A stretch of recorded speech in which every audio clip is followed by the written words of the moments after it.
नमस्कार, news India 24/7 के इस खास कार्यक्रम में आपका स्वागत है। मैं हूं विजय त्रिवेदी। कांग्रेस नेता राहुल गांधी ने लोकसभा अध्यक्ष से मुलाकात की है और थोड़ी देर में वो प्रेस कॉन्फ्रेंस करने वाले हैं। बताया जा रहा है राहुल ने सदन में अपनी बात रखने के लिए समय मांगा है। सदन में आरोपों पर जवाब देने के लिए उन्होंने मांग की है। स्पीकर से थोड़ी देर में प्रेस कॉन्फ्रेंस कर सकते हैं राहुल गांधी। बताया जा रहा है लंदन में भारतीय लोकतंत्र के बारे में दिए गए कांग्रेस नेता के बयान को लेकर काफ़ी हंगामा चल रहा है, इसलिए राहुल गांधी पिछले 4 दिन से नहीं आ रहे थे हाउस में। आज जब वो पहुंचे हैं उसके तुरंत बाद सदन की कार्रवाई स्थगित हो गई थी। उन्होंने लोकसभा स्पीकर से मुलाकात की है और अपनी बात रखने के लिए समय मांगा है।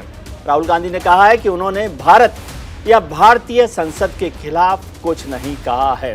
राहुल ने कहा कि अगर उन्हें संसद में बोलने दिया जाएगा तो वो इस बारे में अपना पक्ष रखेंगे। केंद्रीय मंत्री गिरिराज सिंह इस पर कुछ टिप्पणी कर रहे हैं, एक बार सुन लेते हैं। टुकड़े गैंग टूल किट के इशारे पर यह काम किया, लेकिन उसके बावजूद कांग्रेस पार्टी कह रही है कि माफी का कोई सवाल नहीं उठता है। कांग्रेस को जवाब देना होगा। कांग्रेस अगर सदन में नहीं जवाब दिया तो जमीन पर जनता से मांगेगी। मंत्री जी, राहुल गांधी ये कहते हैं, ये आप तस्वीरें देख रहे हैं राहुल गांधी की। राहुल गांधी आज करीब 12:30 बजे लोकसभा पहुंचे थे, सदन में पहुंचे थे संसद में, लेकिन उस समय कार्रवाई स्थगित हुई थी तो बैठे हुए थे। 2 बजे सदन की कार्रवाई होनी थी, वो भी तुरंत ही स्थगित हो गई। राहुल गांधी ने इस बीच लोकसभा अध्यक्ष ओम बिरला साहब से मुलाकात की और अपनी बात रखने के लिए समय मांगा है।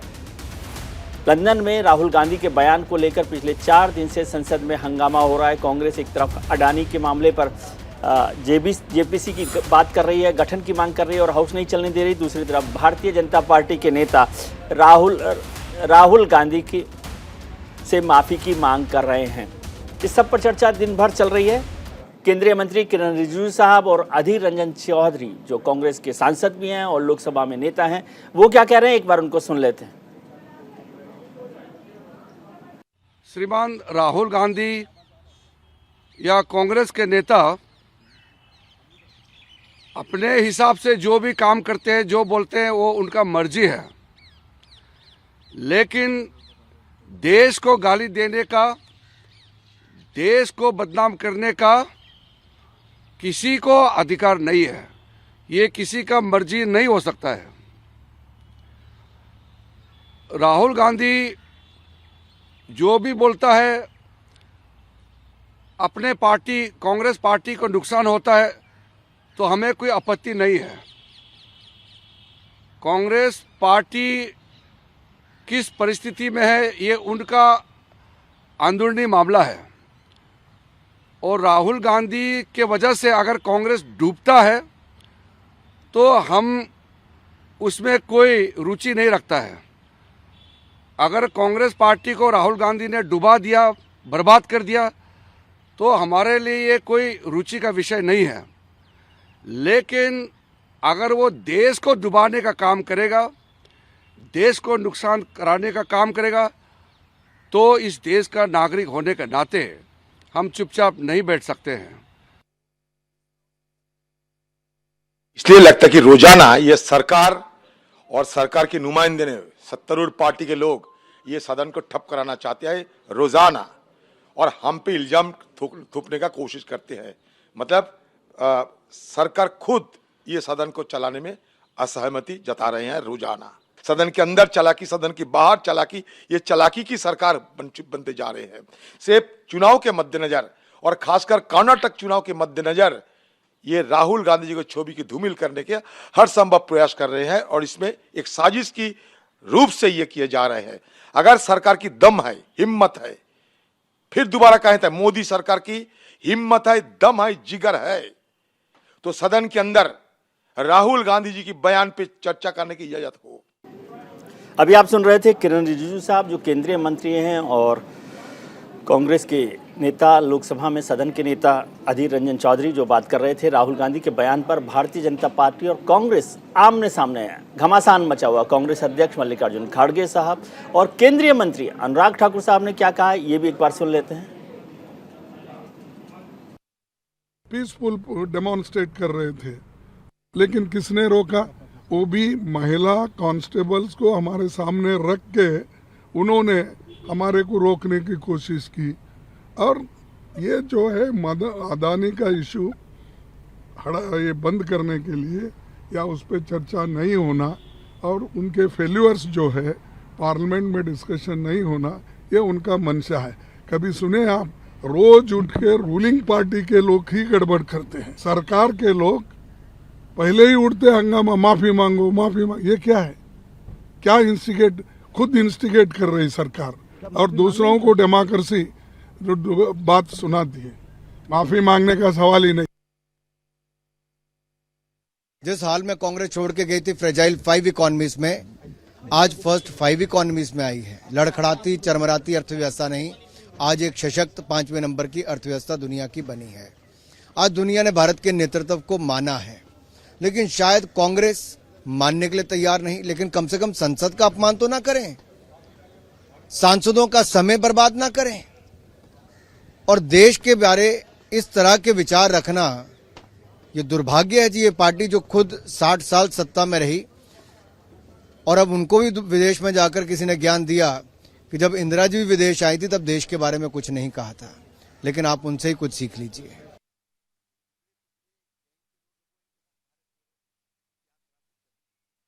सुन रहे थे केंद्रीय मंत्री अनुराग ठाकुर साहब को, जो राहुल गांधी पर निशाना बना रहे थे, और दूसरी तरफ कांग्रेस के अध्यक्ष मल्लिकार्जुन खड़गे, जिन्होंने कहा कि माफ़ी मांगने का सवाल ही नहीं होता। संसद का बजट सत्र 13 मार्च को दूसरे चरण के लिए शुरू हुआ था, सोमवार को। आज गुरुवार हो गया है। 4 दिन से संसद में कोई कार्रवाई नहीं हो रही है, कोई कार्रवाई नहीं चल रही है। हंगामा लगातार चल रहा है, हाउस एडजॉर्न होता जा रहा है। सत्ता पक्ष और विपक्ष दोनों इस बात को लेकर नाराज भी हैं, लेकिन हंगामा लगातार होने की वजह से सदन में काम काज नहीं हो रहा है। इस सब पर चर्चा करेंगे। हमारे साथ जुड़ रहे हैं भारतीय जनता पार्टी के नेता महेश वर्मा साहब और कांग्रेस के नेता और प्रवक्ता रत्नाकर सिंह साहब हमारे साथ जुड़े हुए हैं। आपका बहुत बहुत स्वागत है। महेश वर्मा साहब, कांग्रेस कह रही है कि ये पहला मौका है कि जब सत्ता पक्ष जो है वो सदन को नहीं चलने दे रहा। आप नहीं चाहते कि हाउस चले? बात नहीं, ये देश की अस्मिता की बात है जी। एक पार्टी का कद्दावर नेता है, एक सांसद है वो इस देश का जी। एक गैर संवैधानिक बात जो है, देश से बाहर जाके देश के ऊपर सवाल खड़ा करना, लोकतंत्र के खिलाफ, जो दुनिया का सबसे बड़ा लोकतंत्र है उसका माहौल उड़ाना जी। दुनिया में विजय जी ये दूसरे व्यक्ति हैं पाकिस्तानी प्रधानमंत्री के बाद, राहुल गांधी जी, जिन्होंने हमारी माहौल उड़ाई, हमारे प्रधानमंत्री का माहौल उड़ाया और हमें ये दिखाने की कोशिश की कि भारत जो है आज के डेट में वो लोकतंत्र के सारी चीजों को, सारी जितनी वहाँ जड़ें हैं वो सब चीजें खत्म हो चुकी है। ना वहाँ चुनाव हो रहा है, ना वहाँ पे कोई इलेक्टेड रिप्रेजेंटेटिव है, ना वहाँ कोई संसद है, ना वहाँ कोई न्यायपालिका है, ना वहाँ कोई कार्यपालिका है जिसको हम लोकतंत्र कहते हैं। चौथा अनऑफिशियली हम मीडिया को कहते हैं, चौथा स्तंभ। तो ये कोई भी चीज आज के डेट में इनके हिसाब से, राहुल गांधी जी के हिसाब से इस देश में बचा नहीं। तो जब बचा नहीं है तो राहुल गांधी जी अगर महेश जी, आपको रोकना चाह रहा हूँ। आम आदमी पार्टी के नेता और सांसद संजय सिंह भी कुछ कह रहे हैं, एक बार उनको सुन लेते हैं, फिर लौटते हैं आपके पास। सत ले लो एक बार में, सबको मार के किनारे करो, लेकिन अडानी के घोटाले की जांच कराओ, उससे भागने नहीं देंगे। ये ड्रामे तो तुम्हारे रोज चलेंगे। अब जान गया हम लोगों को अब पता चल गया मोदी जी कि अडानी के घोटाले से ध्यान हटाने के लिए रोज आपके ड्रामे चलेंगे। कहीं इस पे मुकदमा, कहीं उस पे मुकदमा, कहीं उस पे मुकदमा, कहीं उस पे मुकदमा, जो करना है करो। लेकिन भारत माता की लाखों करोड़ की संपत्ति नरेंद्र मोदी और अडानी ने मिलकर लूटी है, इसकी जांच जेपीसी से होनी ही चाहिए। लेकिन सर उसमें करप्शन के केस को फाइल किया गया इस मामले में। अब किसी भी बात का कोई जवाब नहीं देना है। अब के नेता है कि जेपीसी के थ्रू जो है अडानी मामले की जांच होनी चाहिए। महेश वर्मा साहब, यही मांग हो रही है और इसी वजह से जो है पूरा विपक्ष एकजुट है और वो मांग कर रहा है कि जेपीसी होनी चाहिए। कोई परेशानी है जेपीसी में? जेपीसी किस बात के लिए होनी चाहिए जी? सवाल ये है जी कि जेपीसी से पहले बहुत सारी चीजों को आप भी देखिए ना जी, आपने FAFT करके एक ऑर्गेनाइजेशन है फ्रांस का, जो ऑफिशियली जो टेररिज्म फंड को या टेररिज्म के वजह से जो फंड कहीं दिया जाता है, लिया जाता है, इस्तेमाल किया जाता है, उसके ऊपर एक बहुत कॉम्प्रिहेंसिव एक रिपोर्ट जो है आई है। उसमें क्या कहा गया, वो हिडनबर्ग को तो अगर एक तरफ कर दीजिए, उसके ऊपर तो ऑलरेडी जो है सुप्रीम कोर्ट ने एक कमेटी बिठा दी और वो कमेटी के 5 मेंबर है, उसके ऊपर कोई भरोसा नहीं है क्या? सुप्रीम कोर्ट में आपका कोई भरोसा नहीं रहा क्या? जी। तो सवाल यह है कि जब सुप्रीम कोर्ट उसके ऊपर ऑलरेडी 5 आदमियों की कमेटी बिठा दी, जिसमें कि देश के सबसे सीजेंट बैंकर हैं, मिस्टर पारीक हैं, उसके अलावा सारे वो लोग हैं जो कि आप उनको कह सकते हैं जिनका सरकार से कोई लेना देना है। ठीक है, रत्नाकर साहब, सवाल जी, रत्नाकर साहब, ये उठता है, 1 मिनट 1 सेकंड के लिए बात, सवाल ये उठता है कि आज मुझे 75 साल के इतिहास में कोई मुझे ये बता दे कि पाकिस्तानी प्रधानमंत्री के अलावा भारत के लोकतंत्र का अपमान जो है और किसने किया? किसी भारतीय ने आज तक तो ऐसा नहीं किया, इनकी दादी तक नहीं की, इनको जेल में रखा गया इमरजेंसी के बाद, इमरजेंसी की वजह से। तो ये व्यक्ति आज जिस तरह के चीजों को पेश किया भारत का, और ये कोई पहली बार नहीं है, ये 5वीं बार विजय जी ऐसी इन्होंने दुस्साहस की है जी। तो 135 करोड़ जनता का अपमान करने वाला व्यक्ति कैसे इस देश में एक सांसद रह सकता है? संसद में कैसे खड़ा रह सकता है? वो एक पार्टी का रिप्रेजेंटेटिव कैसे हो सकता है? ठीक है, सवाल अब ये उठ खड़ा हुआ। ठीक है रत्नाकर जी, राहुल गांधी जी ने देश का अपमान किया, वो भी विदेश में जाकर, ऐसा भारतीय जनता पार्टी का आरोप है। अब वो कह रहे हैं माफी मांगिए, माफी मांग के खत्म करिए बात को। देखिए विजय जी, आज परिस्थिति देश की ऐसी है कि देश में इतना बड़ा आर्थिक महाघोटाला हुआ है जी।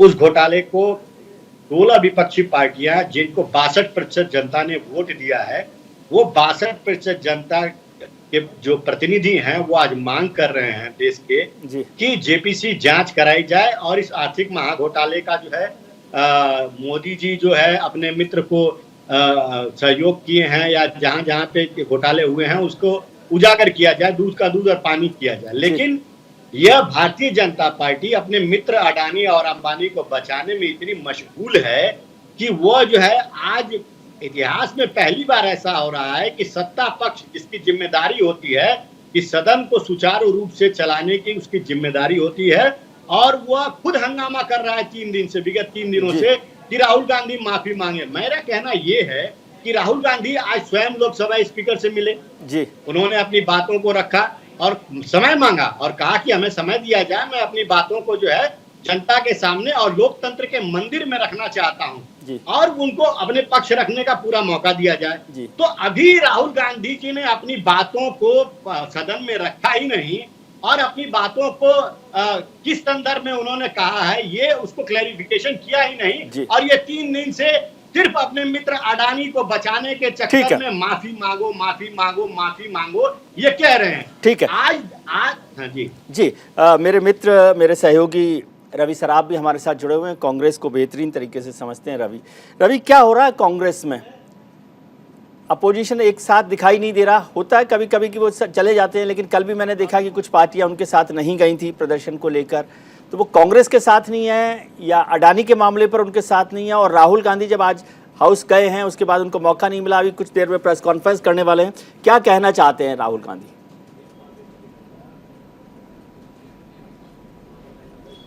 बिल्कुल विजय जी, देखिए पहले अपोजिशन पार्टीज पर क्लियर कर दिया जाए, तकरीबन 16 जो राजनीतिक दल हैं विपक्ष के वो कांग्रेस पार्टी के साथ है, ये कहा जाए कि वो संयुक्त रूप से साथ है।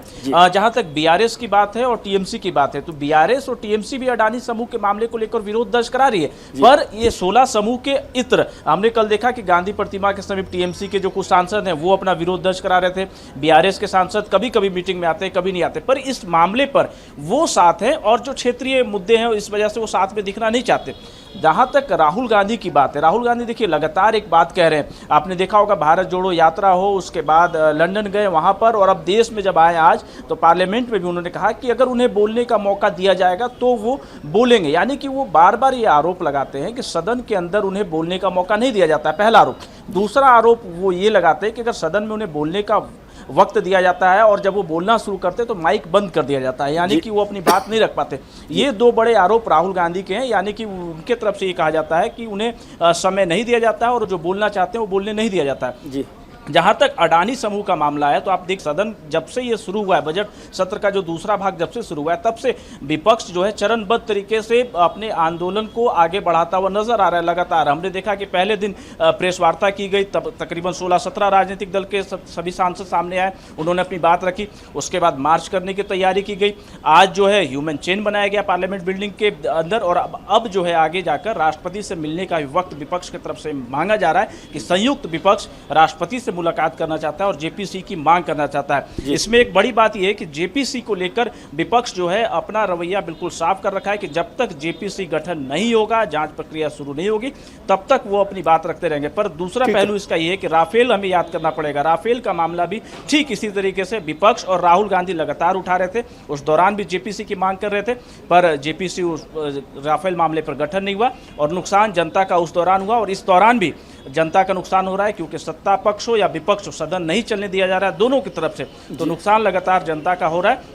और जेपीसी की मांग पर विपक्ष एक साथ है और टीएमसी और बीआरएस भी इस मांग पर सहमत है, पर वो सामने नजर नहीं आना चाहते। जी रवि साहब, भारतीय जनता पार्टी कहती है कि राफेल का आपने जिक्र किया, राफेल पर जो पूरा मूवमेंट बनाया गया था, कैंपेन बनाया गया था, वो एक तरह से फेल हुआ कांग्रेस के लेवल पर, मतलब उसको कहीं सिरे पर नहीं पहुंच पाया। ये बीजेपी का आरोप है, हम उसको एनालाइज नहीं कर रहे, लेकिन वो नहीं पहुंच पाया। अब जेपीसी को लेकर अडानी मसले पर हो रहा है, क्या राहुल गांधी को और कांग्रेस को लगता है कि अडानी के मामले पर अब वो बड़े नेता बन जाएंगे? सभी विपक्ष के, खासतौर से पूरा विपक्ष उनके साथ आ जाएगा उस अम्ब्रेला में जिसको राहुल गांधी ने पकड़ा हुआ है?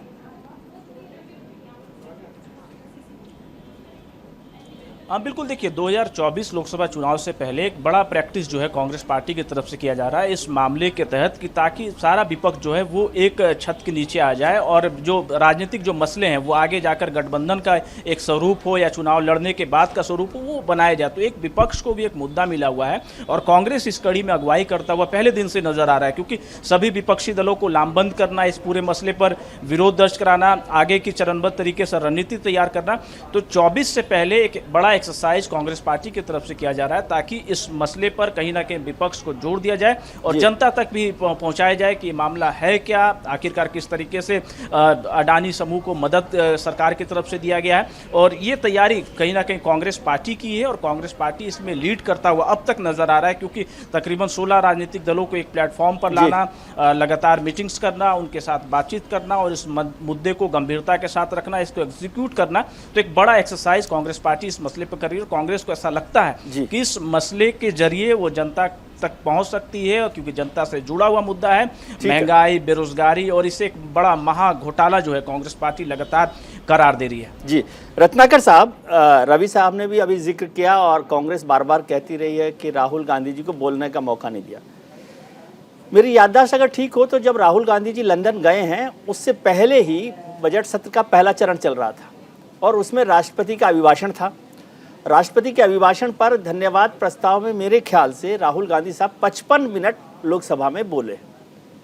अब इससे ज़्यादा समय चाहिए आपको, और आप यदि पार्लियामेंट्री प्रोसेस को समझते हो तो उसमें जिस पार्टी के पास जितना वक्त तय होता है, वो भी डेमोक्रेटिक सिस्टम है, उसमें कोई किसी की मर्जी तो चलती नहीं है, वो मौका उनको दिया गया। जी विजय जी, अभी परसों जब भी सदन का जब सत्र चला था राज्यसभा में, तो आपने देखा कि किस प्रकार जो है मल्लिकार्जुन खड़गे जो अपनी बातों को रखना चाहते थे तो उनको 1 मिनट से ज्यादा समय नहीं दिया गया, जबकि वो राज्यसभा के नेता हैं जी। और वहीं पे पीयूष गोयल जी को अपनी बातों को रखने का पूरा मौका दिया जाता है। तो कहीं न कहीं यह दर्शाता है कि विपक्षी पार्टियां जो है उनकी बातों को रखने का पूरा मौका नहीं मिल पाता है। और जैसा कि आप उदाहरण दे रहे हैं, बिल्कुल मैं इस बात से सहमत हूँ। पिछला जब भी बजट सत्र के दौरान, जब भी उसके पहले जब भी राहुल गांधी ने अपनी बातों को रखा धन्यवाद अभिभाषण के दौरान, राष्ट्रपति मुर्मू जी के धन्यवाद अभिभाषण के दौरान उन्होंने अपनी बातों को रखा पूरी तरह से, लेकिन कहीं न कहीं सिलेक्टिव एक सेशन का आप एग्जाम्पल दे देंगे तो उसका मतलब ये नहीं होता है कि उनकी पूरी बातों को रखने का मौका दिया जाता है। आप पूरे सभी सांसदों का अगर बात कर लिया जाए, सर आप यदि राहुल जी का पार्लियामेंट्री रिकॉर्ड देखना चाहते हैं तो मेरे पास रिकॉर्ड है, उसमें उनकी मेरी बात सुन लीजिए रत्नाकर जी, मैं बीजेपी की तरफ से नहीं, मैं पार्लियामेंट्री रिकॉर्ड की बात कर रहा हूँ। ज्यादातर सेशन में यदि 2019 के बाद की वायनाड के सांसद के तौर पर उनको देखा जाए तो उनकी ऑलमोस्ट जो प्रेजेंस है, अटेंडेंस है पार्लियामेंट में, वो 50% है, जबकि ज़्यादातर एमपीज की जो एवरेज है वो 70% है और बहुत सारे नेताओं की, जिसमें कांग्रेस के भी कुछ लोग हैं, वो 90% से ज़्यादा है। दूसरा, सवालों को देखा जाए तो वो नेशनल फिगर से बहुत नीचे, नेशनल एवरेज से राहुल गांधी साहब, ठीक है। डिबेट में जो उनका हिस्सेदारी है वो भी नेशनल एवरेज से बहुत नीचे है। यदि आप चाहें तो मेरे पास सारे आंकड़े, आप उनको मैं बता सकता हूँ, ये ऑफिशियल बात है। तो आप बोलना नहीं चाहेंगे, आप सवाल नहीं पूछेंगे और फिर आप कहेंगे कि बोलने का मौका नहीं मिल रहा। देखिए, मैं आपको अपनी बातों को पूरा कर लेता हूं, जो आपने जहां पे मुझे छोड़ा था पिछली बार। देखिए, आपने पिछला तो उनको दिखा दिया कि हाँ, उन्होंने अपनी बातों को पूरी तरह से रखा, लेकिन उसके पहले जब हम महंगाई और बेरोजगारी की बातों को रखना चाहते थे तो संसद में किस प्रकार हंगामा किया जा रहा था और माइक को म्यूट करने का भी काम किया गया। और रही बात जो राहुल गांधी की, राहुल गांधी जी है जो मुख्य विपक्षी दल के और मुख्य नेताओं की श्रेणी में आते हैं, तो उनका जो है जिम्मेदारी बहुत बड़ी होती है, पार्टी को भी चलाना, संगठन को भी देखना और चुनावी प्रचार में भी जाना, तो सारी चीजें उनको देखते हुए। और मेरा प्रश्न ये है, आप जो राहुल गांधी जी के ऊपर प्रश्न उठा रहे हैं, आज हम ये कह रहे हैं कि क्यों नहीं प्रधानमंत्री जी, राहुल गांधी जी जो भी मूलभूत जो प्रश्न उठाए हैं, जो देश हित से जुड़े हुए प्रश्न उठाए, उसका जवाब तो प्रधानमंत्री जी देते नहीं। आज तक 8 सालों में उन्होंने कितने प्रेस कॉन्फ्रेंस किए हैं, ये सवाल भी भारतीय जनता पार्टी से पूछना चाहिए आपको। आखिर में देश की जनता जानना चाहती है कि अडानी के मुद्दे पे उनके क्या विचार हैं। उन्होंने अभी तक अडानी का अभी नहीं रखा। तो रत्नाकर जी, ये बात ठीक है आपकी, ये सवालों की बात ठीक है। मैंने कहा कि आपने जो बोला था कि बोलने का मौका नहीं मिल रहा, उस पर मैंने कहा था। महेश वर्मा साहब, जो रत्नाकर जी आरोप लगा रहे हैं, और कांग्रेस का ये मोटे तौर पर आरोप है कि हाउस में कांग्रेस के नेताओं को बोलने का मौका नहीं मिलता, विपक्षी नेताओं को मौका नहीं मिलता, खासतौर से राहुल गांधी जैसे लोग जो कांग्रेस के बड़े नेता हैं, पूर्व अध्यक्ष हैं, मल्लिकार्जुन खड़गे साहब तो राज्यसभा में विपक्ष के नेता भी हैं, तो उन लोगों को भी मौका नहीं मिलता। ये बात जायज़ है? देखिए विजय जी, प्रत्यक्षम किम प्रमाणम, आपने अपने दर्शकों को एक बड़ी अच्छी जानकारी दी कि देश में सबसे कम उपस्थिति का अगर कोई सांसद है, उस व्यक्ति का नाम है राहुल गांधी। मैं उसको थोड़ा सा आगे बढ़ाता हूँ। अपनी कम उपस्थिति के बावजूद वो कहीं इंटरनेशनल फोरम पर जाते हैं और वहाँ क्या कहते हैं विजय जी, आपको सुन के हैरानी होगी और आप लज्जित होंगे ऐसे नेता और सांसद के बयान पे कि वो वहाँ के लोगों को जाके ये कहते हैं, भड़काते हैं कि देखिए हमारा माइक तक बंद कर दिया जाता है, यानी लोकतंत्र का वहाँ गला घोटा जाता है। सवाल है कि माइक अगर बंद होता है तो आपका प्रिविलेज बनता है एक मेंबर ऑफ पार्लियामेंट के नाते कि आप उसको कहीं ना कहीं लोकसभा अध्यक्ष को बताइए, ये इंटरनेशनल फोरम पर ये जाके मत कहिए कि ये देखिए हम प्रमाण दे रहे हैं। और इस नाते उन्होंने विजय जी ये कहा कि यूरोप और पश्चिमी देश और अमेरिका से हम रिक्वेस्ट कर रहे हैं कि लोकतंत्र की बहाली के लिए वो लोग कठोर कदम उठाएं। देश के खिलाफ कठोर कदम क्या मतलब विजय जी, आप इतने साल से पत्रकारिता में मुझे बता दीजिए कि क्या ये देशद्रोह का मामला बनता है कि नहीं, क्या ये गैर संवैधानिक बात है या नहीं, क्या ये गैर कानूनी बात है या नहीं। इस व्यक्ति को क्या इस देश में खाना पीना, संसद का सारा पैसा लेना, सांसद के तौर पे सारा कुछ फायदा उठाना और उसके बाद सांसद और देश के लोकतंत्र के प्रति इस तरह से लोगों को जाके भड़काना, क्या मतलब बनता है साहब आपका? ठीक है, इस पर चर्चा जारी रखेंगे महेश वर्मा साहब जी, इस पर चर्चा जारी रखेंगे कि राहुल गांधी जी के बयानों का क्या मतलब है, उसका पॉलिटिकल मायने क्या है, इस सब पर चर्चा जारी रखेंगे। वक्त एक छोटे से ब्रेक का, तुरंत लौटते हैं, आप कहीं मत जाइएगा। ब्रेक के बाद आपका एक बार फिर स्वागत है। हम चर्चा कर रहे हैं राहुल गांधी के बयान को लेकर, अडानी के मसले को लेकर जो हंगामा चल रहा है, संसद में व्यवधान चल रहा है, वहाँ पर कार्रवाई नहीं हो पा रही, लगातार स्थगन चल रहा है। इस पर चर्चा कर रहे हैं। हमारे साथ भारतीय जनता पार्टी के नेता महेश वर्मा साहब जुड़े हुए हैं, कांग्रेस के प्रवक्ता नेता रत्नाकर सिंह साहब जुड़े हुए हैं और मेरे सहयोगी रवि सराफ, जो कांग्रेस को बहुत गंभीरता से, बहुत बारीकी से समझते हैं, वो भी हमारे साथ जुड़े हुए हैं। रत्नाकर जी, बात हो रही थी कि लगातार जब भी मौका मिलता है, दो बातें होती है, एक तो ये कि मौका मिला हो और नहीं किया गया। क्या आपको लगता है, ये तो जैसे महेश साहब ने भी कहा कि यदि मौका नहीं मिल रहा है या माइक ऑफ कर दिया गया, ये तो प्रिविलेज जैसा मसला भी है। क्या आपने कोई शिकायत की है प्रिविलेज की? देखिए, शिकायत जो है हम जहाँ पे भी लगता है जरूर करते हैं। हमने अभी पीयूष गोयल जी का भी शिकायत किया था कि उन्होंने राज्यसभा में किस प्रकार जो है दूसरे सदन के लोकसभा के जो सदस्य हैं उनको राज्यसभा में आकर के और माफी मांगने की बात कही थी, तो हमने अपनी शिकायत तो की है। इस तरह की जो अलोकतांत्रिक चीजें होंगी उसकी शिकायत की है। रही बात जो महेश वर्मा जी कह रहे हैं राहुल गांधी के बयानों की, तो ये लोग राहुल गांधी जी को पहले भी बदनाम करने की पूर्णतः कोशिश किए हैं। उनके बयानों को तोड़ मरोड़ कर जनता के सामने अपने IT सेल के माध्यम से दुष्प्रचारित करने का काम किया है। राहुल गांधी ने क्या गलत कहा है? लोकतांत्रिक मूल्यों की बात कही है। भारत देश में जो लोकतांत्रिक मूल्य हैं, जो यहाँ पे केंद्रीय एजेंसियां हैं, उसका दुरुपयोग किया जा रहा है विपक्षी पार्टियों को। लेकिन क्या इसके लिए ये बात ठीक है जो महेश जी कह रहे हैं, ये बात ठीक है क्या कि राहुल गांधी जी इस बात के लिए कॉल करें कि भाई दूसरे देश के लोग हिंदुस्तान में लोकतंत्र की बहाली में उनकी मदद करें? Do you think it's fine? नहीं, उसके सेंटेंस जो है विजय जी, देखिए इन लोगों ने उसको ट्रांसलेट करके अपने हिसाब से उनकी बातों को रखा है जी। राहुल गांधी जी ने भारत देश में लोकतांत्रिक मूल्यों की बहाली की बात की है। राहुल गांधी जी ने, आप जैसा कि जानते हैं कि अमेरिका और चीन में किस प्रकार से इस समय प्रतिद्वंदिता बढ़ी हुई है, उसमें भारत देश की अहमियत जो है, भारत को विश्व गुरु बनाना है तो भारत की अहमियत को समझाया है। और राहुल गांधी जी स्वयं जब लोकसभा स्पीकर से समय मांग रहे हैं कि मुझे समय दिया जाए, मैं अपनी बातों को स्पष्ट कर देता हूं, तो भी ये माफी मांगो माफी मांगो माफी मांगो, अरे सर वो तो नारा लगाते हैं। अभी आधा घंटे पहले की बात है ये, आप क्या बात कर रहे हो? वो तो खत्म हो गया था हाउस, जब स्पीकर से माफी मांगने की समय देने की बात की है, उसके बाद तो हाउस ही नहीं चल रहा था। महेश वर्मा साहब, आप ट्विस्ट करते हैं बातों को। रत्नाकर जी का कहना ये है, या तो आप समझते नहीं है या समझकर जो है जानबूझकर अनजान बने रहते हैं। ये बात तो सही कह रहे हैं कि राहुल गांधी जी की बात को समझना जो है हम भारतीयों के बस के नहीं। वो हमारे मिजाज के हिसाब से, हमारे लोकतंत्र के हिसाब से, हमारी जो एक जिम्मेवारी, संवैधानिक जिम्मेवारी, हमारी जो ड्यूटी है, उस हिसाब से तो वो कोई बात ही नहीं करते हैं। तो निश्चित रूप से जो व्यक्ति लगातार, मुझे इस चीज बताइए, 1 मई 2022 को ब्रिटेन जाते हैं और वहाँ विजय जी क्या बोलते हैं वो मैं आपको बताने की कोशिश कर रहा हूँ जी। वो वहाँ ये कहते हैं कि भाई चाइना जो है वो काम कर रहा है भारत के साथ जो रूस यूक्रेन के साथ कर रहा है जी। इसका क्या मतलब है? आप देखिए उसी यूक्रेन में आपको सुन के हैरानी होगी विजय जी कि 2 ऐसे वाकया हुए इस पूरे मोदी रिजिम में कि सीरिया में और यूक्रेन में 2 जगह एक विदेशी आदमी ने भी अगर तिरंगा पकड़ लिया ना तो उसकी जान बचे। जिसके ऊपर फक्र होना चाहिए उसको ये गाली बक रहे हैं, उसको उसके लिए नसीहत दे रहे हैं। ऐसे इंसान को, ऐसे व्यक्ति को आप भारतीय नागरिक कहेंगे और हम लोग इसके समर्थन में बात करेंगे?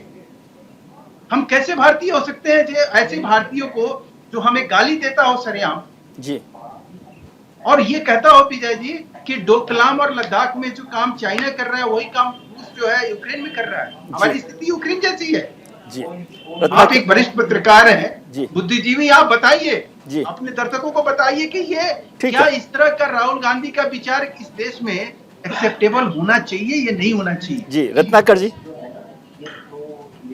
देखिए शायद हमारे मित्र महेश वर्मा जी भूल गए हैं कि प्रधानमंत्री मोदी जी विदेशी मंचों पे जब जाते हैं तो किस तरह से भारत के लोगों का भी उन्होंने ये बात कही है कि भारत में पैदा होना शर्मिंदगी की बात हुआ करती थी। तो इस तरह की बातें जो है कहने का भी काम उन्होंने किया है। विदेशी मंचों पे बहुत सारी जगह 70 साल जो कांग्रेस पार्टी ने काम किया उसको कोसने का काम किया है। तो ये महेश वर्मा जी भूल गए और उस समय इनको याद नहीं आता है। जब ये माफी मांगने की बात राहुल गांधी से करते हैं तो प्रधानमंत्री जी से लगे हाथों कह देना चाहिए कि भाई आपने जो कहा है उसके लिए भी माफी मांग लीजिए। ये भारतीय जनता पार्टी के लोग हैं। जब हम देश में पूछते हैं कि भाई आपने पीएलए को अंदर कैसे घुसने दिया, आपने नियंत्रण रेखा जो है हमारा उस पे, आज भी हम नियंत्रण रेखा के पहले जो थे और पीएलए घुस गया उसके बाद आज उस नियंत्रण रेखा से हम पीछे हट गए हैं। तो जब हम उस पे बात करते हैं तो भारतीय जनता पार्टी का कहना होता है कि आपने सेना का अपमान कर दिया, आपने सेना का अपमान कर दिया। कैसे ट्विस्ट करते हैं? जब हम लोकतांत्रिक मूल्यों की बात करते हैं किसी भी मंच पे, चाहे देश में करते हैं, देश में तो हमें बोलने भी नहीं देते, 144 लगा के जेल के अंदर घुस देते हैं। तो किसी भी मंच पे जब हम लोकतांत्रिक बातों की मूल्यों की बात करते हैं तो ये भारत का अपमान, भारत का अपमान, भारत का अपमान कहते हैं। अरे और नारा लगाते हैं माफी मांगो। माफी तो मोदी जी को मांगना चाहिए। किस लिए मांगना चाहिए? देश की जनता के सामने उन्होंने झूठ बोला कि पीएलए जो है हमारे अंदर घुसी नहीं थी। वहीं पे रक्षा मंत्री ने एक्सेप्ट किया था कि पीएलए हमारे अंदर घुस गई है। और वो 20 जवान जो मारे गए थे वो बिना घुसे कैसे मारे गए थे और कहाँ मारे गए थे, ये स्पष्टता जरा इनसे ले लीजिए। दूसरी चीज ये कहना चाहूंगा कि देखिए, आज भारतीय जनता पार्टी सत्य को उजागर नहीं होने देना चाहती है। हम सदन में, इनकी जिम्मेदारी है सदन को चलने देना। अगर ये सदन चलने दे तो सच का दूध का दूध और पानी का पानी हो जाए। हम अपनी बातों को रखेंगे। लोकतंत्र के मंदिर में जनता जनार्दन होती है, वो खुद सक्षम है समझने में कि सच क्या है, झूठ क्या है। आप अडानी को कब तक बचाते रहेंगे? अडानी को बचाने के चक्कर में आप तो सदन नहीं चलने देना चाह रहे थे। इतिहास रच दिया आपने कि सत्ता पक्ष जो है वो सदन नहीं चलने देना चाह रही थी। तो अडानी और अंबानी की सरकार अडानी और अंबानी बचाने की पुरजोर कोशिश कर रही है और राहुल गांधी के ऊपर आरोप मढ़ने का कोशिश कर रही है। राहुल गांधी प्रेस कॉन्फ्रेंस भी करेंगे और सदन में भी अपनी बातों पर रख करके बताएंगे कि जनता के सामने की सच्चाई क्या है, किस तरह केंद्रीय एजेंसियों का जो है आप लोग दुरुपयोग किया जा रहा है। 95% जो है केंद्रीय एजेंसियों का जो दुरुपयोग जो है विपक्षी पार्टियों के नेताओं के ऊपर किया जा रहा है, जो इस सरकार की कुनीतियों के खिलाफ बोलते हैं, जो इस सरकार के खिलाफ बोलते हैं। 20% केसेस जो है ईडी के बढ़ गए हैं इनके शासनकाल में। और अभी देखिएगा विजय जी, एक चीज और लास्ट कहना चाहूंगा मैं 1 सेकंड में कि 2024 से पहले देखिएगा ये विपक्षी एकता तोड़ने के लिए किस प्रकार केंद्रीय एजेंसियों को राजनीतिक हथियार के रूप में इस्तेमाल करेंगे, जिससे कि विपक्षी एकता खंडित हो और इनको चुनावी लाभ मिले। तो ये पूरी करने की कोशिश करेंगे। ठीक है रत्नाकर जी, महेश जी से मैं पूछता हूँ अडानी मसले पर भी, लेकिन मैं समझना चाहता हूँ आपने जो बात कही, 2 बातें कही। आपने कहा कि राहुल गांधी जी हाउस में भी बोलेंगे और अभी प्रेस कॉन्फ्रेंस कर ही रहे हैं। मुझे नहीं लग रहा कि कोई सरकार राहुल गांधी जी को प्रेस कॉन्फ्रेंस करने से रोक रही है, और जब हाउस में बोलेंगे तब भी शायद कोई नहीं रोकेगा। तो ये तो आपस में कंट्राडिक्टरी बात है ना आपकी। एक तरफ आप कहते हैं ये बोलने नहीं देते महेश जी, फिर प्रेस कॉन्फ्रेंस भी कर रहे हैं और हाउस में भी बोलेंगे, तो ये तो एक कंट्राडिक्शन है ना। इसको तो आप समझ रहे हैं ना। बाकी जवाब मैं महेश जी से ले लेता हूँ। हाँ, नहीं, मैं आपकी बातों का जवाब दे देता हूँ। देखिए, सदन जहाँ है वो लोकतंत्र का मंदिर है और हम जो व्यक्ति की आजादी है, हम अपनी बातों को, अगर मुख्य विपक्षी दल का और मुख्य नेता होने के नाते अपनी बातों को रखने का मौका दिया जाना चाहिए। लेकिन कहीं ना कहीं जो है आप सदन चल रहा है और देख लीजिए किस तरह से सभापति महोदय, उपसभापति महोदय समय का जो किस तरह से बंटवारा कर रहे हैं वो सब देख रहे हैं। आप भी जानते हैं, वरिष्ठ पत्रकार है, किस तरह से बातों को पूरा करने का मौका नहीं दिया जाता। महेश वर्मा साहब जानते हैं, बताइए आप। और अगर वहां पे हमको नहीं बात रखने दिया जाएगा तो हम निश्चित रूप से हम प्रेस कॉन्फ्रेंस करेंगे। और प्रेस कॉन्फ्रेंस में भी अगर वो बातें जनता तक नहीं पहुंच पाती है मीडिया के माध्यम से, प्रिंट मीडिया, इलेक्ट्रॉनिक मीडिया के माध्यम से, तो हम जनता के बीच जाकर संवाद करेंगे और लोगों को रखेंगे। तो कहीं ना कहीं अपनी बातों को रखने का कोशिश तो करेंगे ना, हर जगह रखेंगे, रखने की कोशिश करेंगे। वो सदन हो चाहे वो प्रेस कॉन्फ्रेंस हो, चाहे जनता के बीच जाके रखना हो। जी महेश वर्मा साहब, बार बार ये आरोप लग रहा है कि आप बोलने नहीं दे रहे, और दूसरा जो वो सवाल पूछते हैं उसका जवाब आप नहीं देते। इससे बड़ा मजाक और क्या हो सकता है इस देश में। आप भारत जोड़ो यात्रा निकालते हैं, उसके बाद आप 3 राज्यों में हार जाते हैं, जनादेश आपके प्रतिकूल जाता है, आप तो ये आवाज बन के उभरते हैं जनता की, क्या मजाक है। उसके बाद जब आप हारते हैं और बौखलाते हैं तो कभी आप माइक की बात करते हैं, महंगाई की बात नहीं करते, बेरोजगारी की बात नहीं करते। आप मुझे बता दीजिए कि इन्होंने कोई भी ऐसा इस देश का आर्थिक व्यवस्था को लेकर, महंगाई के ऊपर, बेरोजगारी के ऊपर, किसान के ऊपर, नौजवान के ऊपर, इस देश में शिक्षा को लेकर, स्वास्थ्य को लेकर, कोरोना के ऊपर देखिए, ये व्यक्ति जो है 1.5 साल के बाद कोरोना का टीका लगवाने गए। प्रधानमंत्री पहले व्यक्ति थे जिन्होंने कोरोना का टीका लगा के पूरे देश को कहीं इस उत्साह कहीं प्रदर्शन किया कि सब लोग, हम लोग कोरोना से बचने के लिए टीका लगाए। उसको भी इन लोगों ने मजाक बनाया विजय जी, इन्होंने पानी का सिरिंज लगवा लिया और ये बेवकूफ बना रहे हैं। और उसको भी ना लगाए लोग, उसके लिए इन्होंने कहा कि गाय के बछड़े मार के और सुअर का बच्चा मार के इन लोगों ने ये बनाया है, तो वो एक अलग चीज है। लेकिन जो सबसे बड़ी विडंबना है वो ये देखिए, अरे मैं बीच में नहीं बोला था, ये रत्नाकर जी आप एक सभ्य तरीके से बात करने वाले। रत्नाकर जी आपको मौका मिला, देखो रत्नाकर जी यहाँ तो कोई मना नहीं कर रहा ना आपको बोलने के लिए, ठीक है ना जी, लेकिन सब बोले महेश जी। जी मेरा सिर्फ निवेदन ये है, आपके दर्शकों को ये बात पता चलना चाहिए, उनको कहीं ना कहीं इसका लाभ मिलना चाहिए कि आज देश में जो कांग्रेस पार्टी जो अपने आप को ये कहती है कि हम इस देश को बचाने के लिए बहुत सारी कुर्बानियां दी, बहुत सारी हमने शहादत दी। इंदिरा गांधी जी का नाम उसमें अव्वल नंबर से लिया जाता है। वही इंदिरा जी अपनी देश की अस्मिता के लिए क्या कह गई जब बीबीसी में अभी राहुल जी को वही बात जब दोहराया गया, प्रश्न सवाल किया गया, तो उस सवाल का जवाब वो नहीं दे पाए। एक बात। दूसरी बात कि ये देश के वही प्रधानमंत्री हैं नरेंद्र मोदी जी की मुख्यमंत्री रहते हुए उन्होंने ललकारा था पाकिस्तानी प्रधानमंत्री नवाज शरीफ को कि तुम्हारी हिम्मत कैसे हुई कि तुमने हमारे प्रधानमंत्री को कहा कि एक गंवारू और देहाती औरत की तरह मनमोहन सिंह दिखाई दे। है इतना हिम्मत किसी में कहने की? उस समय किसी आदमी ने, कोई मुख्यमंत्री ने उनके इस वक्तव्य को लेकर जो है इस तरह के लेकिन महेश जी थोड़ा सा देश के प्रति ठीक लगाव है, होना चाहिए। महेश जी थोड़ा सा ज्ञान अडानी जी पर भी दे दीजिए। हाँ, आप उस पे आ जाइए। हम ज्ञानचंद के नाते कोई बात नहीं कहेंगे, लेकिन जो हकीकत है उसी के नाते विजय जी आप तो सूरज है, हम दिया है, आपके आगे हमारी नहीं कोई सर, दूर नहीं है आप ही की बात हम सुनते हैं। आप हाँ, मेरा सिर्फ आपसे ये निवेदन है कि देखिए जो अडानी जी का जो है, मैं ये कह रहा हूँ कि स्वीकार करता हूँ कि आप जो चीज कह रहे हैं कि अडानी एक बुरा आदमी है, अच्छा आदमी है, ये क्या है, उसके ऊपर एक सुप्रीम कोर्ट ने तय कर दिया, वो कमेटी ये कर रही है। लेकिन आप अगर अडानी को गलत मानते हैं तो 2.25 लाख करोड़ का जो इन्वेस्टमेंट है आपके साथ, जो आपके राज्यों में, उसको तत्काल इमीडिएट अपना विड्रॉ करिए। ठीक है, ताकि लगे कि हाँ मैंने स्पीकर चलिए महेश जी, राहुल गांधी जी बोल रहे जी कि मैं पार्लियामेंट में बोलना चाहता हूं, अपनी बात रखना चाहता हूं। सरकार के शायद चार मंत्रियों ने मेरे ऊपर आरोप लगाया है, हाउस में आरोप लगाया है, तो मेरा हक है कि मुझे पार्लियामेंट हाउस में अपनी बात रखनी देनी चाहिए।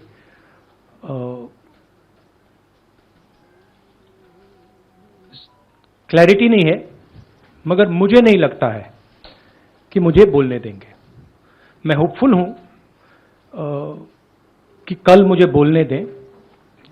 आज 1 मिनट के अंदर, मेरे आने के बाद 1 मिनट के अंदर उन्होंने हाउस को अडजर्न कर दिया। होपफुल हूं कि शायद कल मुझे बोलने दें, क्योंकि मैं अपनी बात रखना चाहता हूं, मगर पक्का नहीं मालूम। आइडिया ये है कि जो मैंने भाषण कुछ दिन पहले पार्लियामेंट हाउस में दिया अडानी जी के बारे में, और जो नरेंद्र मोदी जी और अडानी जी का रिश्ता है उसके बारे में मैंने सवाल पूछे, उस भाषण को पार्लियामेंट हाउस में पूरा एक्सपंज कर दिया गया। और उस भाषण में ऐसी कोई चीज नहीं थी जो पब्लिक रिकॉर्ड से मैंने नहीं निकाली। अखबारों से, लोगों की स्टेटमेंट से मैंने पूरा भाषण डेवलप किया था और उसको एक्सपंज कर दिया गया। ये पूरा मामला डिस्ट्रैक्ट करने का मामला है। सरकार और प्रधानमंत्री जो अडानी जी का मुद्दा है उससे डरे हुए हैं, और इसीलिए उन्होंने ये पूरा तमाशा प्रिपेयर किया है। और मुझे लगता है कि वो मुझे पार्लियामेंट हाउस में नहीं बोलने देंगे, क्योंकि जो मेन सवाल है वो अभी भी टेबल पे है। अडानी जी और प्रधानमंत्री का रिश्ता क्या है, जो डिफेंस कॉन्ट्रैक्ट्स अडानी जी को दिए जा रहे हैं वो क्यों दिए जा रहे हैं, जो श्रीलंका में, बांग्लादेश में बात हुई है वो क्यों हुई, किसने की, ऑस्ट्रेलिया में जो प्रधानमंत्री जी और स्टेट बैंक के चेयरमैन और अडानी जी के साथ जो मीटिंग हुई वो क्यों हुई, उसमें क्या डिस्कस हुआ। तो ये सब सवाल हैं जो प्रधानमंत्री जिसके जवाब नहीं दे पा रहे हैं, और ये मेन बात है। मैं एमपी हूं तो मेरी पहली रिस्पॉन्सिबिलिटी पार्लियामेंट में जवाब देने की है, और मैं चाहता हूं कि पार्लियामेंट में जवाब देने के बाद मैं आपके साथ डिटेल में डिस्कशन करूं, मगर उससे पहले मैं डिटेल में आपके साथ नहीं जाना चाहता हूं, क्योंकि वो एज एन एमपी वो हमारा प्लेटफॉर्म है। I will say it in English. I went to parliament this morning with the idea of putting what I have said or what I feel on the floor of the House. 4 ministers have raised allegations against me in Parliament House. It is my right to be allowed to speak on the floor of the House. I requested the Speaker today. I went to his chambers and I requested him and I said, look, I would very much like to speak. I told him that people from the BJP have made allegations against me, and as a member of Parliament, it is my right to speak. He was non-committal. In his way, he smiled. But I'm hopeful that I will be allowed to speak tomorrow. What is going on here? This story started the day I gave my speech in Parliament about Mr. Adani. And I asked some fundamental questions to the Prime Minister about his relationship with the businessman, about how Mr. Adani has been given pretty much the entire India-Israel defense relationship, how he's been given the Bombay airport, other airports, how rules have been changed to allow him to be given these things. What happened in Australia between the Prime Minister, Mr. Adani, and the Chairman of the State Bank, and one of the Chief Ministers of one of the states in Australia. That's a picture that is visible to everybody. Why is the Prime Minister of India sitting with the State Bank Chairman and Mr. Adani and an Australian leader? What is he discussing? And why, after that discussion, is almost $1 billion pledged by the State Bank to Mr. Adani? What was said in Sri Lanka? Mr. Rajapaksa, a person has made a statement saying Mr. Rajapaksa told him that Mr. Adani was given the contract and it was basically Mr. Modi who told him. The same in Bangladesh. So these are relevant questions. And the whole idea is that these questions must not be on the table. And that is why this whole exercise of 4 or 5 ministers, the Prime Minister giving a speech, to distract from this fundamental question, which is what is the relationship between the Prime Minister of India and Mr. Adani and his companies, and more importantly, whose money is in these shell companies? Who is this unknown person whose money is in these shell companies? What is his relationship with Mr. Adani? These are the questions. I would like to go into the details with you. Unfortunately, I'm a member of Parliament and I'm hopeful that I will be allowed to speak in Parliament. So I would like to first place my statement on the floor of the House, and then after that I'll be happy to have whatever discussion you want with me. Unfortunately, I'm a member of Parliament. You can make a joke saying that unfortunately for you, but unfortunately for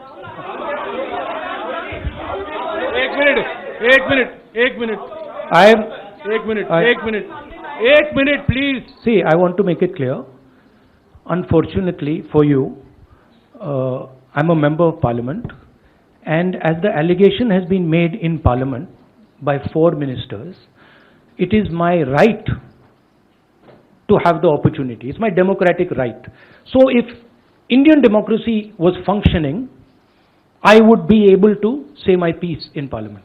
So, please, let me speak. Please, let him finish. So actually what you are seeing is a test of Indian democracy. After 4 leaders of the BJP have made an allegation about a member of Parliament, is that member of Parliament going to be given the same space that those 4 ministers have been given, or is he going to be told to shut up? That's what the real question in front of this country is right now. So, thank you. Thank you very much. Thank you. Rahul Gandhi साहब, कांग्रेस के नेता, कांग्रेस के पूर्व अध्यक्ष, बोल रहे थे कि मुझे नहीं लगता बोलने दिया जाएगा, लेकिन मैं बोलना चाहता हूं, मेरा डेमोक्रेटिक राइट है।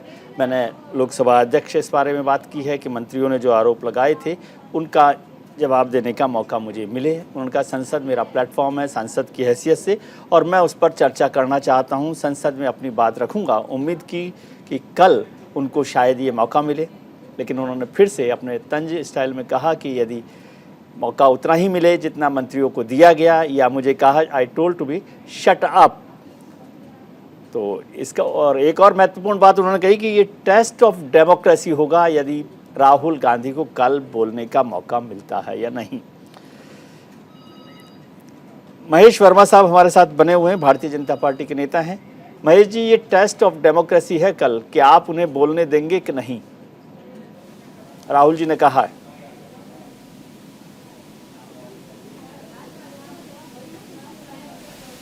संसद में वो खुद इस चीज को डिसऑन कर चुके हैं कि इस देश में लोकतंत्र नहीं है और इसमें उनकी अभिव्यक्ति की आजादी को उनका गला, पहले तो वो अपनी जो उनकी गले में खराबी आई है, जिस मिजाज को, जिस तरह से वो अपनी मिजाज फरोशी करना चाहते हैं, तो उस मिजाज फरोशी को किस तरह से आगे बढ़ाएंगे, ये पहले देश हित में, संसद के हित में, संविधान के हित में जरूरी है।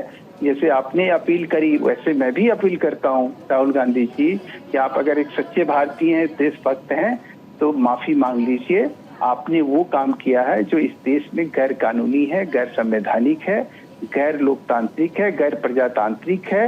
आप जनता के 135 करोड़ भारतीयों का जो अपमान किए हैं, उस अपमान का यही सबसे बड़ा सजा है कि आप अब इस लायक नहीं रहे कि वो भारतीय मंदिर जहाँ पे 135 करोड़ की जनता की भावनाओं का कहीं उद्गार व्यक्त किया जाता है, उसको अपने मजाक का केंद्र आप मत बनाइए जी। आप रत्नाकर जी का केंद्र मत बनाइए। ठीक है रत्नाकर जी, यदि मैं इसलिए कह रहा हूं क्योंकि राहुल जी ने बहुत बड़ी बात कही कि टेस्ट ऑफ डेमोक्रेसी है ये, कि उनको मौका मिलेगा कि नहीं मिलेगा।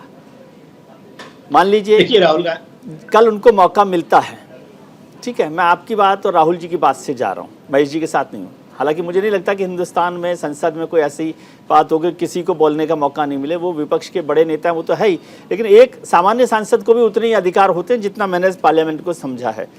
यदि उनको मौका मिलता है राहुल गांधी साहब को बोलने का संसद में, तो पहली बात क्या वो माफी मांगेंगे इस बात के लिए कि हिंदुस्तान में डेमोक्रेसी नहीं है?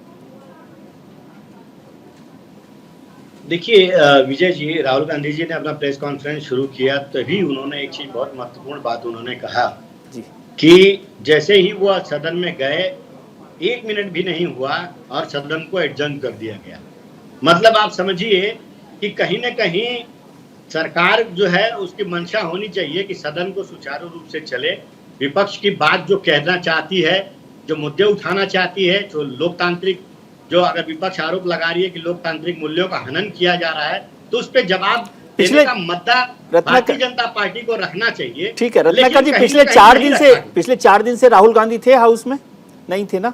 और हाउस चल रहा था? बिल्कुल वो बाहर थे। आपने देखा कि किस प्रकार। मैं ये नहीं कह रहा, मैं आपकी बात को बात कर रहा हूँ। आपने कहा कि राहुल गांधी जी पहुंचे और 1 मिनट में हाउस एडजर्न हो गया। मैं कह रहा हूँ 4 दिन से राहुल गांधी तो हाउस में नहीं थे, तब भी हाउस तो नहीं चल रहा ना, तो इसमें राहुल गांधी के हाउस नहीं चल रहा है।